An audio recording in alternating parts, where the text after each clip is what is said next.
Hey everyone, welcome to a new episode of the Red Devils Corner Kick podcast, a podcast dedicated to Manchester United Football Club. Hopefully everyone's been enjoying their week. Lots to cover on today's episode. I'm going to try to cover as much as I can. Going to recap the Bournemouth match, obviously. Going to talk, obviously, the big. Let's just talk the elephant in the room, the big one that's tomorrow or today, depending on how, or actually, yeah, today or tomorrow, depending on how you're looking at it, depending on when you're listening in the part of the world.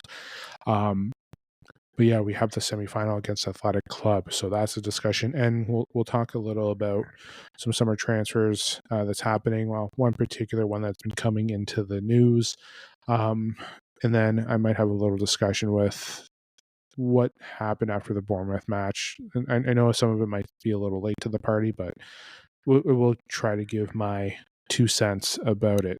But before we begin, don't forget to hit subscribe, whether it's on Apple Podcasts, YouTube, or on Spotify, as well as social media, Instagram, X, and as well as TikTok as well.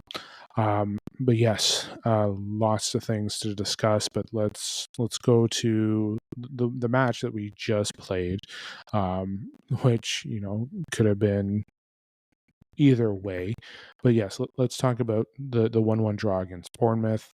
I would love to discuss the ending of it. For those that have Fubo TV, like myself, it's great when it's, I think, the 86th, 87th minute of a match where it just, went the way of the dodo and you just can't get it back. So you're following on radio through the Manchester app as well as the Score app. So it's just, lovely when you see that. So, listen, the game, you can say the reffing wasn't the best. A lot of people questioning that should have been a red card with Garnacho in the first half, which should have given them a red and gone down to 10. And then the red that happened in the second half, which has now been overturned. Listen, we can have a 3-year-long podcast or 3-year-long podcast on why a lot of people are really not happy with the PGMOL, with how things are just going. But you know what? It is what it is. It's not just happened to Bournemouth. It's happened all over. Every club has at least experienced it once this season of just some poor play calls or some poor cards being issued. So we'll leave it there. There's no improvement. They're still having issues with VAR. It's like, remember this. Like, Ted Hogg got let go because of a poor decision due to VAR and something not being issued correctly, and then later on it was declared as a mistake. So listen, it happened to Bournemouth. It's happened to us. Let's, it's not a tale. It's not a tale that's old in time. There you go. Let's quote some Disney here. But yes, going back to the game, yes, the refereeing, you can say, was awful. You can say the play of Manchester United was a little awful as well. Again, we having the 10 men still down 1-0. The adjustments, trying to get everything going. Listen, like, some players were great. Maz was great. I'm happy that Rasmus got his goal, which got us the draw, which, I would have loved to see that in person instead of watching highlights. But yeah, there's just it. We had a week off, and it showed that we had a week off. It's hard to predict what the starting squad is for tomorrow, because I'm wondering if it's going to be similar to what we saw on Sunday. And listen, I'm going to announce my squad. There is a question mark there, which I think people might look at me like I might be deadly wrong. But listen, the squad there, we had our mistake. The goal that was led, it was a goal by committee that sucked. We got the free kick after it was a questionable red for what happened to Garnacho. which ended up leading to the goal because of a poor decision of Onana passing it to Shaw, which he then passed to Dorgu, which they then pressed to Dorgu, which they stole from Dorgu, made the pass, and Semenyo got the goal. That's how it went. So basically, an error by committee, and it was just a trickle down effect from point A to point B to point C, and well, they got point G across when they scored the goal. So, so that's there. It was a mental. It was an error. It was football IQ error that caused us the goal. Listen, the stats show favor into Manchester United. Some of that might be a little inflated because of the in-man advantage, but United had their opportunities. Bruno had his opportunities, and I felt like Bruno was a little. At one point, I thought Bruno was taken off, and because I just felt like I know he was there. I know he had an opportunity earlier on, but I realized that I thought he got subbed off for Eriksen. I really did. Even Ugarte, again, this is no offense to Bruno. Bruno was average. Casemiro wasn't the best. Luke Shaw struggled, improved a little bit. Ugarte came on later on, and actually, I should take back what I said. Ugarte did play fine when he came on. But I felt Bruno struggled a little bit. Luke Shaw, again. Dorgu, I think, struggled a little bit. My standouts were Maz, Hojlund, and Ugarte, just because Ugarte with the assist and the play. You can give an honorable mention to Luke Shaw for that involvement with the goal. But Maz was definitely my number one player for the game. And then I'll include Ugarte and Hojlund as well. Hojlund getting his goal, Ugarte coming out and making an impact. But yes, there were struggles. Manu wasn't the best. Garnacho, he can move the ball, but again, the football IQ is there. Mental state is the story of this club, and we saw it there. We saw it with the bad movement or the bad suggestion of that three in the back of what they did between Onana, Shaw, and Dorgu. Missing Delo sucks, and it does suck not having him there today, or suck not having him there on Sunday. It's going to suck not having him there tomorrow as well when we play Athletic Club. So I feel like he was a little missed just because Maz, as much as he can play a wing back, I feel like having him in the back three is a lot stronger. So in the end, we got the draw. In the end, was I happy? Well, I was happy that we got the draw, that we scored, but I wasn't happy that I missed it. I wasn't happy with the play. Amorim is setting up this club to win. And before I do my preview, I might as well just give my little 2 cents. And this is going to go in defense of Hojlund as well. I know I've talked about football IQ and mentality of this club, which can be questioned sometimes. And Ruben has set up a system to help them win, and he has a game plan to help them win, and they have been coached to win. But the players, unfortunately, we've seen it with Ten Hag, we've seen it there, and you can question all you want. We were upset that Ten Hag didn't coach or didn't start his system. Ten Hag openly admitted it, so that's why we never saw it. He never tried to.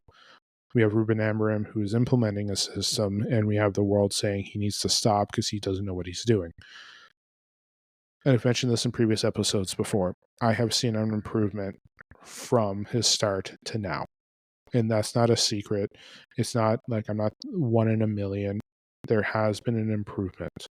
The talent is... We're missing talent to help start this new change, but we have seen an improvement. Let's not kid ourselves. Let's not say no. You've seen an improvement. You've seen the movement. You've seen the style. You're seeing there with these players. But to say that Ruben needs to go, to have these fans say he doesn't know what he's doing,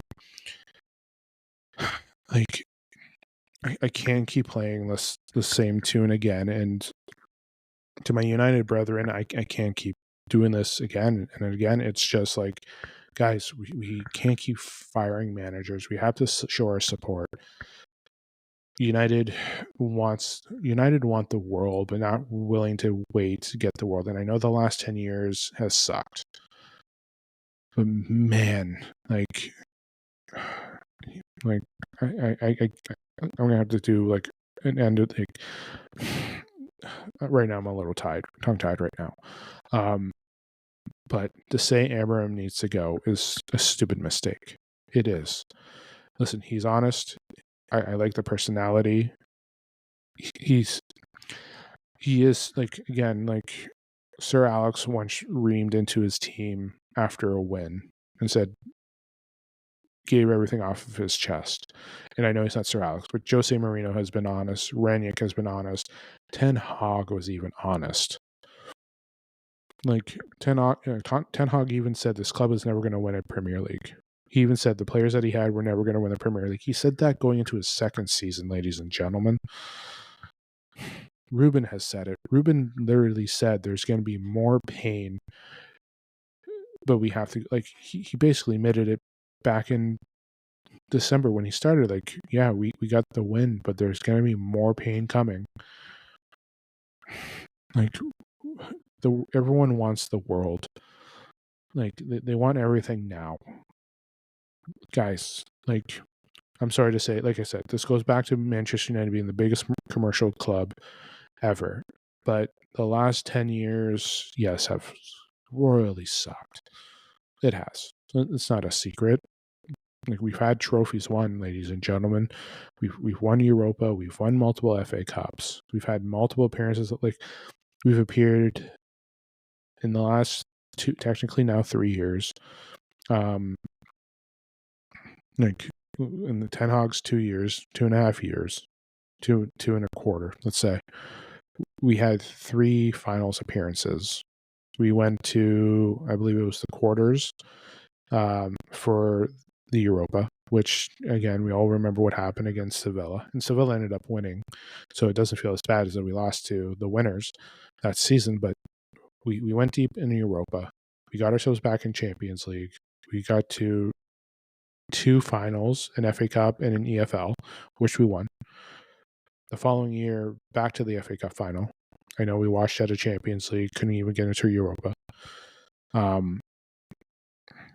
But that's realistically the start of the pain. You can hate Ten Hag all you want about the signings, and listen, again, this is the same story being told. And then we won the FA Cup, so 2 trophies, 3 finals, and whatever.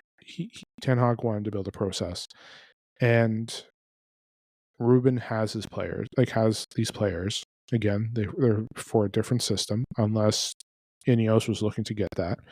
But you bring in a 3-4-3. He even admitted they were not winning the Premier League.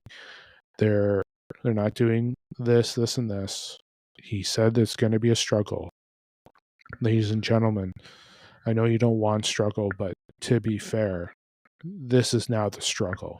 This is now the pain that we're going to go through. This is now, like, you do realize Sir Alex's first season, I believe he was 13th. He finished outside the top 10. Outside the top 10. Went back the second year and finished second, and then dropped back outside the top 10 the next year. As much as I love the Premier League and everything, there was a world of pain before the Premier League, ladies and gentlemen. And I don't think any fan now can suffer through what that pain was before the Premier League. Yes, we got 13 titles. Guess what, ladies and gentlemen? We have 20 total for English football. And guess what? Liverpool just tied us, and they have 6 more trophies. I think we can argue as much as we want about, who's better who, us and Liverpool. Like they had their era of dominating Liverpool, so did we. Now we're drawn. Deal with it. Right now, Liverpool went through a shit time. Yes, sorry for swearing, but they went through a shit time. Arsenal went through shit. Right now, Man United is now joining the club. It's not like they haven't been there. God damn it, we got relegated like 50 fucking years ago. I'm sorry for my language. I don't like to usually swear on my podcast, but yeah, I'm going to say it. We've been relegated. I would have loved to talk to those fans from back then to see what it was like when they got relegated to Division 2. I really did. I really do. It would be great. Really. Because I've seen fan channels and of those saying like how, what it was like. But to actually sit and meet a fan, I would have liked it. I really would have. It would have been a great time. Like, I'm sure it wasn't a great time, but having the club reset, get itself back up, especially with everything that went on before the relegation, the history, what happened, the Budsby Babes, everything, like, you had eternal glory at that time. You had a European Cup, and here we are bringing it back. It took years. Atkinson lost his job. Fergie came in. And Fergie struggled for 6 years, ladies and gentlemen. It's not like we were off to the races. And everyone forgets that. Everyone forgets everything prior to 1992. Every United fan does. Every United fan does forget that. No, I shouldn't say every. The ones that have the ones that have lived through it, they know what it was like before 92. Myself, I can't say. As much as I was born before 1992, I can't say it. I didn't become a fan until the turn of the century, and I became a fan just after a couple of years after the Treble. I joined the bandwagon. I joined them all. But I'm still sitting through here telling everyone I'm a United fan, despite the crap, despite what's been going on. Like, yes, it's easy to say we're winning because you're doing it all the time, but like we're going to struggle. We're not going to win all the time, ladies and gentlemen. You want it. I get it. You want it. I want it all the time as well, but we're not going to get it. It really takes time, and like for us to succeed, like it's got to be done within in the real world. It takes a year, 2 years, 3 years to build, to start, and then see the fruits of our labor. But Man United won in 90 seconds. Just snap our fingers, pay for everyone, hope it works out. No, it's Ruben Amorim staying, in my opinion. He has my support. Ten Hag had my support. But we as fans are impatient. We are so impatient that we have sacked so many managers that we're not looking at ourselves as a problem too. Sir Alex even said it. The fans stood by me, stand by the next one. We haven't stand by the next one. There's pains, there's struggles. Like the term "we are Manchester United." Please stop with it. That annoys me. What are we we're Manchester United. City has been the best team in almost the last decade. Liverpool has won 2 titles and a Champions League. Like, we can go on and brag about our 13 trophies to their 2 in the Premier League. Shut up.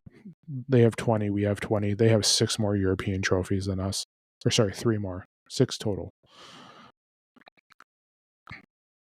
Don't even get me started with what they've done in Europa too, because guess what? I believe it's 9-5 in terms of that too. So great. We have to learn to deal with it.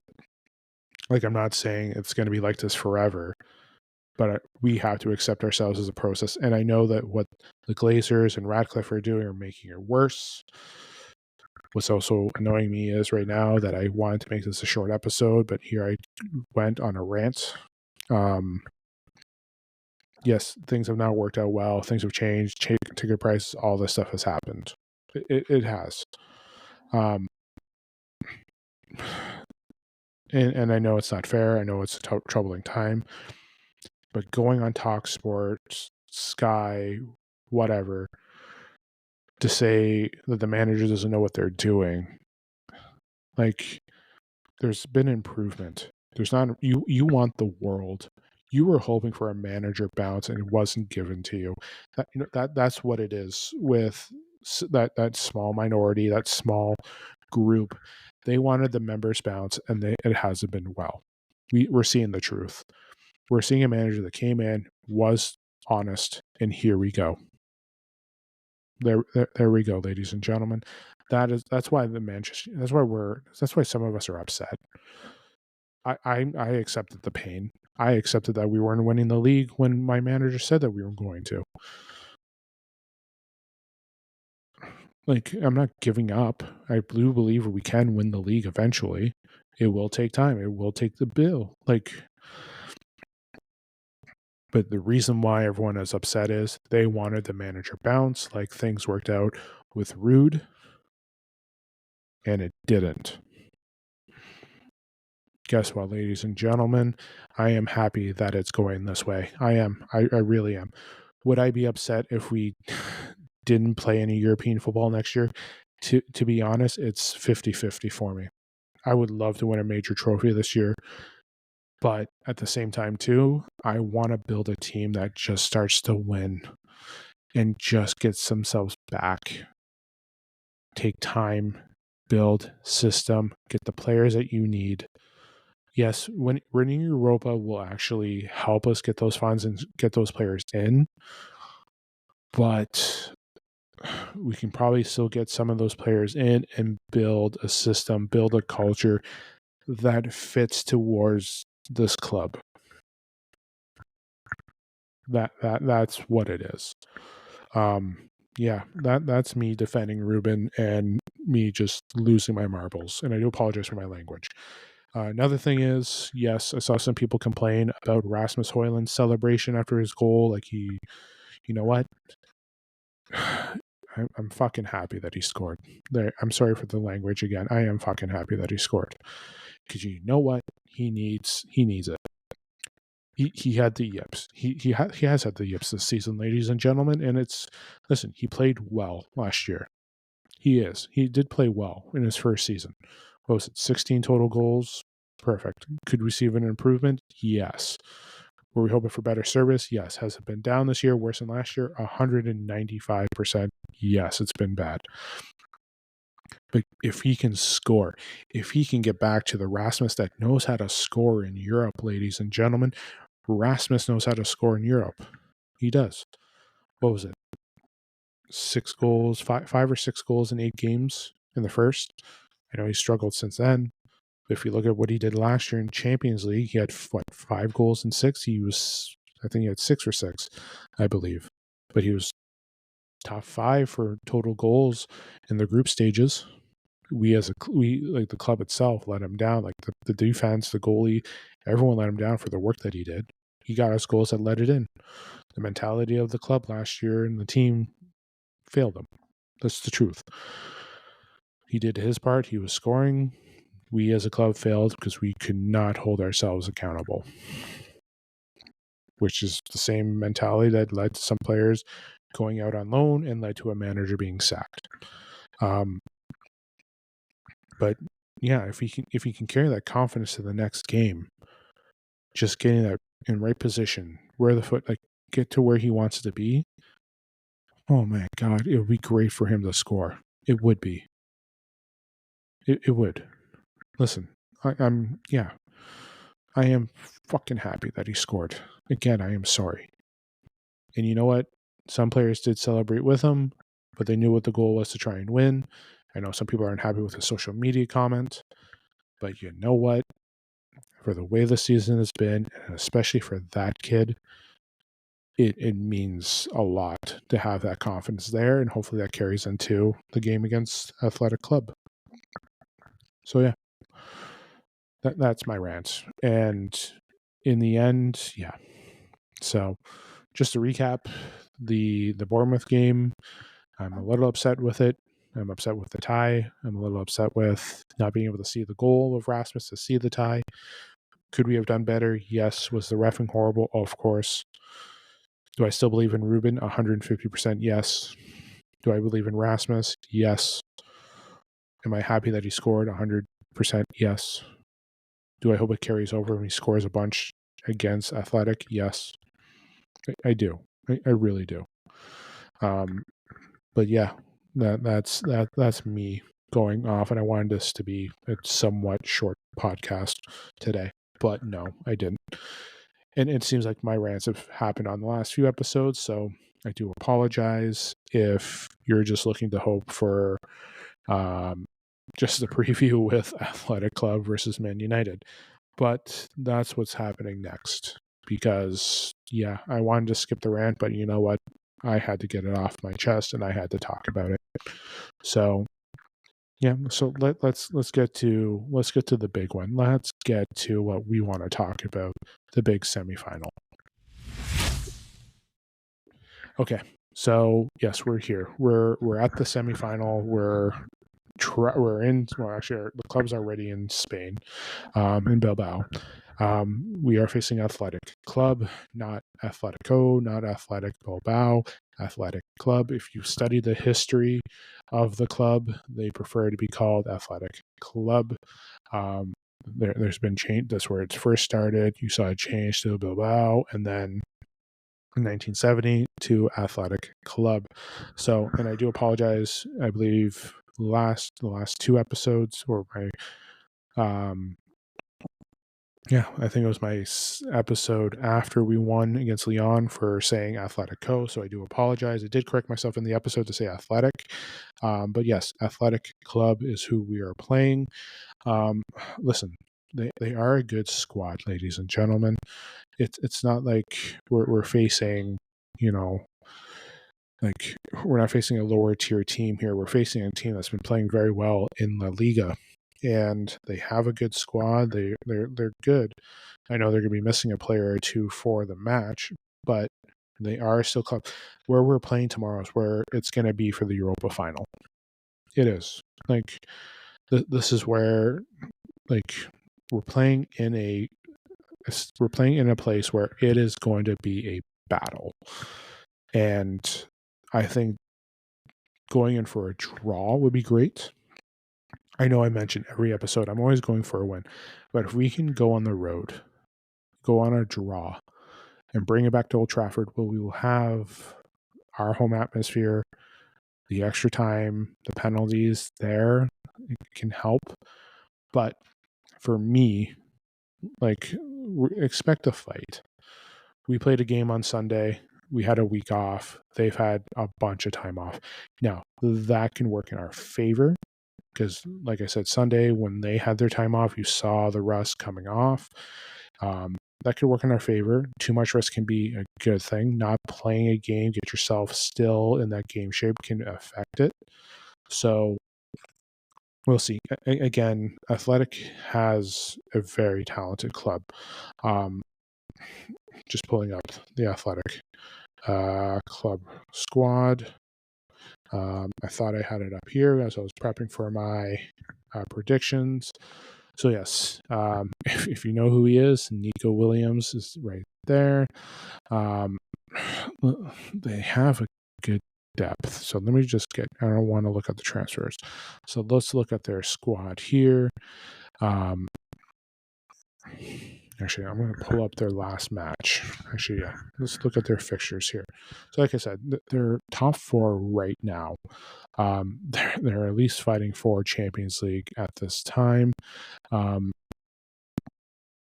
Listen, I believe Spain got the fifth spot as well, so they have 5 teams. So they're going to be in a top 5 position as well. So it's it's going to be a fight tomorrow, ladies and gentlemen. I'm just looking up at their last match. Today's the 30th. So their last match was April 23rd.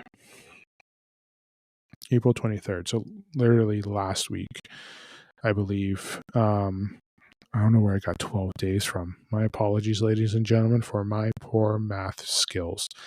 But yeah, they had a win on April 23rd against Las Palmas. So I'm just taking a look at their squad. 4-2-4. So let me just take a look here. Was this Yes. So yes, yeah, Unai Simon, you had Inaki Williams, Nico Williams did come on. They have a good squad. Like, I'm not gonna hate on them, I'm not gonna judge them. Like, they're playing in the home turf. They have the advantage in the match. It's gonna be loud. I know United can struggle against sometimes in Spain, and I know the last few years we've been facing Spain a lot. And we've come out, we've beaten some, um, but yes, we've had our struggles against Spanish clubs. And I know every tournament that we're in, it's always like, oh, we're facing another one, but we are in a tough situation here. Again, we're on the road first. Again, I would like a win. I wouldn't be upset with a draw. But right now we're in a tough fight. We are. And it's the mentality that's the concern for me. Because again, it's right now I'm looking at when I try to set up my lineup, I am curious to what was happening. And I was wondering with the way the lineup was on Sunday with the back three of Maguire, Euro, and oh my God, Luke Shaw, with Maz Dorgu out on the wings, and then I believe it was Mainu and Casemiro to start. I got to pull up my lovely device here just to confirm what the stats were. Just because I want to make sure we're accurate here, but let me just get my lovely thing, my lovely Score mobile app here, just to take a look. Nope, I passed the 27th because that is there. And then our lineup. No. So yeah, we had Casemiro and Mainu starting. My concern is I'm just taking a look here. Because Ugarte came on, Mount came on, Obi came on for Mazraoui, Ericsson came on for Dorgu. I really don't know if we should be going with that. I'm going with, like, my starting squad for tomorrow is going to include Onana. My back three is Maz, Maguire, Euro, with Dorgu. Why I typed Gorgu. Star Wars Day is coming up on Sunday. Dorgu, Ugarte, Casemiro, and Amas. Garnacho, Bruno, and Hojlund as my starting. The reason why I do not have Shaw starting is because he played 90 minutes on Sunday. And the physicality, the pressure, I think you have to put a young player in to start just to see what they're capable of. And I know it's the semifinals, but Luke Shaw durability is the question. Listen, you can bring on Luke Shaw after half and you can still change it up if things are not going well. Like, if we were to bring in others, like, I know they brought a full squad, ladies and gentlemen. Just remember, some of that full squad that they brought on their trip is not because those players can play. Some of them are not registered for Europa, but some of them are there for training because we have Brentford on Sunday, so they have a big match there as well, and it's an early one too. But we have to look at it here. We have to look at the position. Like, I think the middle has to be Ugarte and Casemiro. I think Maz, Maguire, Euro as well, and having Dorgu and Maz are our two best options on the wing. Garnacho and Bruno, again, they can attack, and Hojlund. Positive for this for our squad. The depth is improving on our bench. Ahmad, Dalit are hopeful to be in the squad tomorrow. So you have that. You have a defensive weapon, and you have an offensive weapon there. You also have Mount, You still have Eriksson. You have Mainu who can come off. Come on, you know what I mean. You also have Luke Shaw there as well. So that is your bench. So realistically, let's be fair. And again, the subs all matter and who's coming on and how the game is going. It does. Let's not kid ourselves here. So like having a mod, like again, we might see a mod. If we do, it's going to be depending on minutes. It might be depending on how the week goes. You might see him in the last 20 minutes. Same with the lit. Same with potential Luke Shaw will be earlier. Mainu, Mount, maybe earlier as well, depending on what the pace is going of the game. The benefits of Bruno being a 10 is that you can move him back into the mid if you need to swap. So if you bring on Mount, you can for either Casemiro or Ugarte, you can do that. You can do that with Mainu as well. You can put Mainu in the 10, or you can put him in the middle as well. What we need to do is control the ball from out of the back. You have to move up with it, transition to the middle, and there. I feel like that's going to be a struggle. I really do. I feel like for a type of game, because again, I feel like this is going to be the squad. And again, I feel like Luke Shaw might be starting tomorrow. But again, I feel like if today's going to be the day, or if this is going to be the match, I think today's the day where you say, Harry Mas, you have played well. You've played it well against a club like Newcastle that is pressured well. You've played against a club like Lyon when you've had to, when you came on, when we struggled, played very well.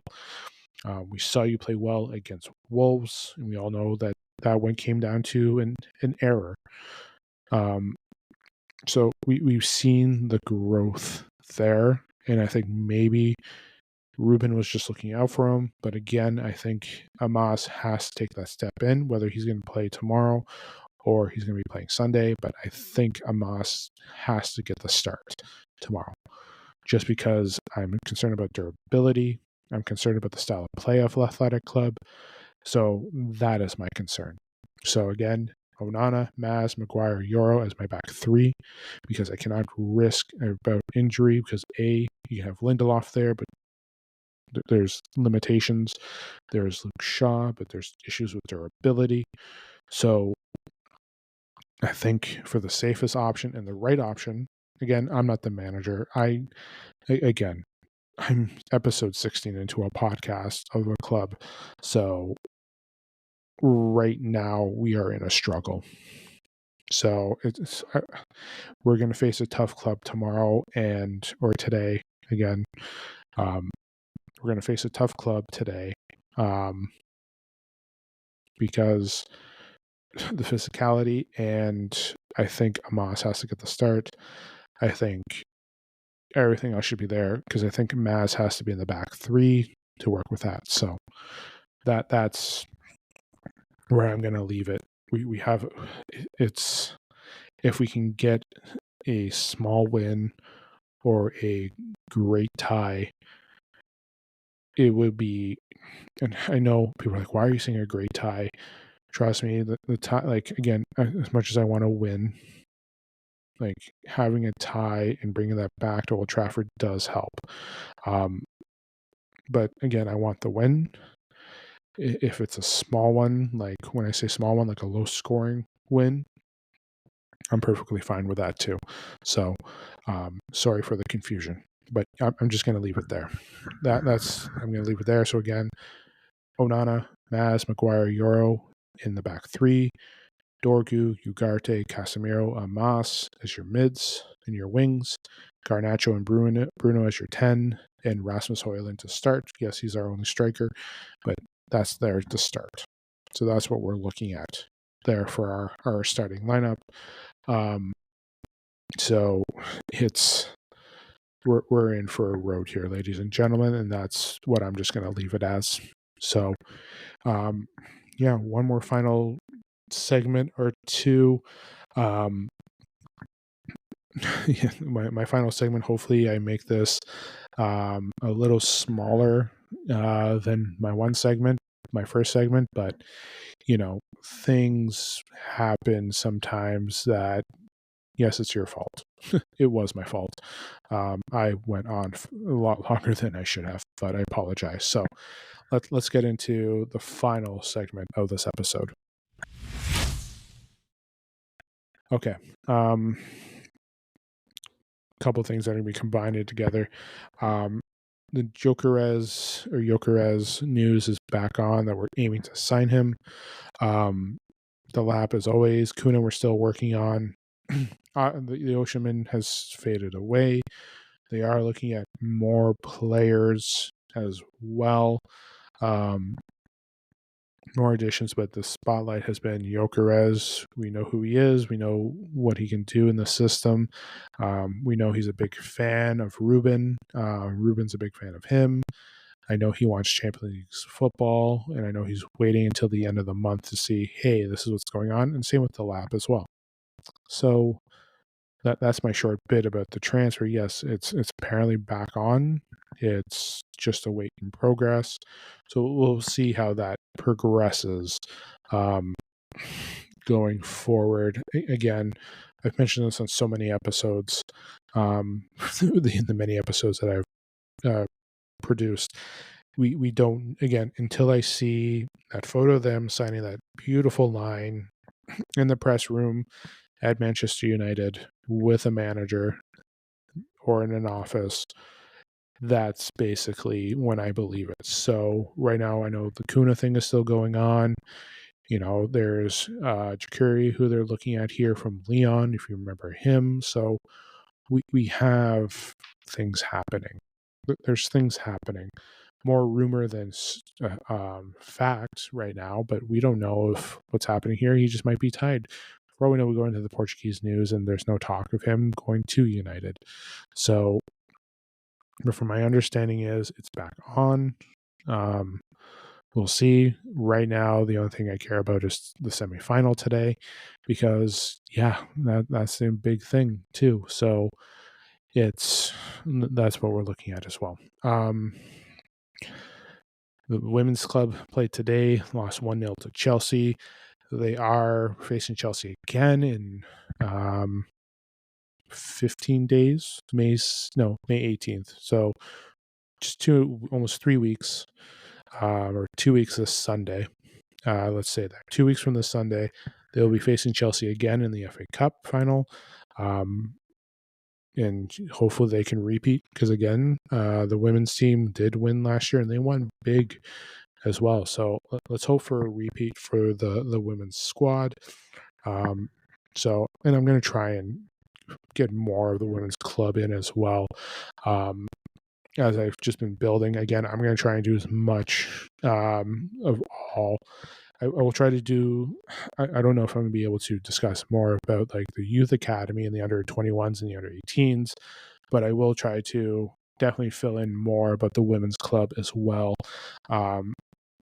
Especially as we get closer and closer, and that way I get more familiar with that squad as well, with the women's club too, or with the women's squad, sorry. But yes, they had a tough loss today, but they do face Chelsea again in 3 weeks. So, and I believe they won before that as well. So, they've improved from what I've seen, and from years past, like from last year as well. I know they've improved as well.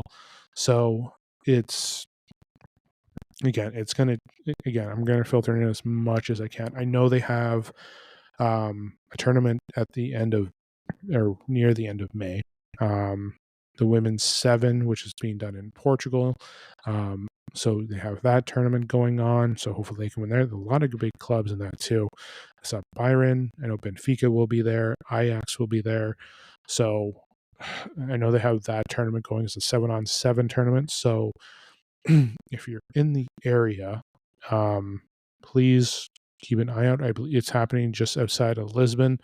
So please keep an eye out for that if you're near there. So can't remember who the other clubs are, but I know they're working on more. But yes, it's a 7-on-7 tournament. So looking forward to that as well. But that's it for the episode today. Hopefully you enjoyed it. I know it went on longer than it should have. So to everyone who is listening, my sincerest apologies. But listen, we have a huge match today against Athletic Club. I'm rooting for the W. Again, it's going to be a tough atmosphere. Listen, when we've played this club before in the past, and I've struggled. Those were different clubs. That was a different squad then compared to now. But it is. I'm looking forward to today. I am.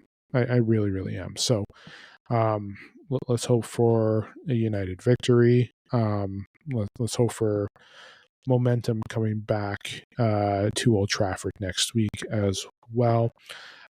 Before I go tonight, I just want to send out my condolences to the tragic incident that happened in Vancouver, British Columbia last weekend with the attack. My condolences to all those families who lost members in the attack as well.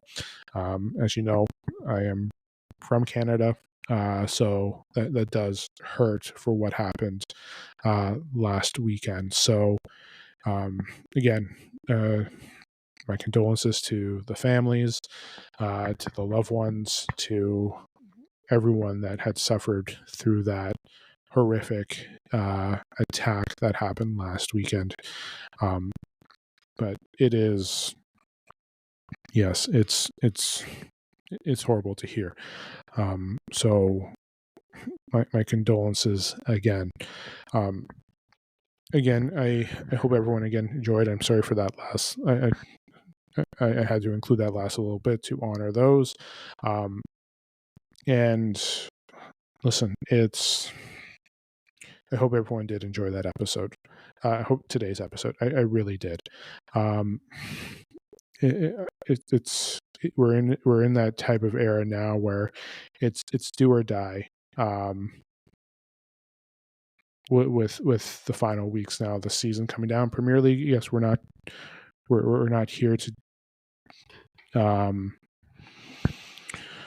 we're here to hopefully get Champions League, and I hope for a trophy. I hope for funds to help build a squad properly.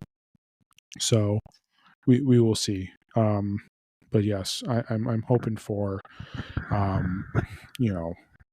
I'm hoping for improvement, which I have seen, and I hope for more as well. Having healthy players back, like Ahmad, the Lit is great. Collier is on his way back as well, so that helps a little bit too. So we will wait and see how everything plays out. We can always speculate and hope for the best, but we won't know until the final whistle has blown. So again, have yourself a good day. Enjoy the rest of your week. Enjoy the match tomorrow. I am going to be back, hopefully, potentially Friday, because we have the Brentford match as well. I'll do my preview there as well. So yes, enjoy the episode. I hope you enjoyed the episode. Enjoy the rest of your week. I will touch base with you guys later on. This is the Red Devils Corner Kick podcast. Glory, glory, Man United.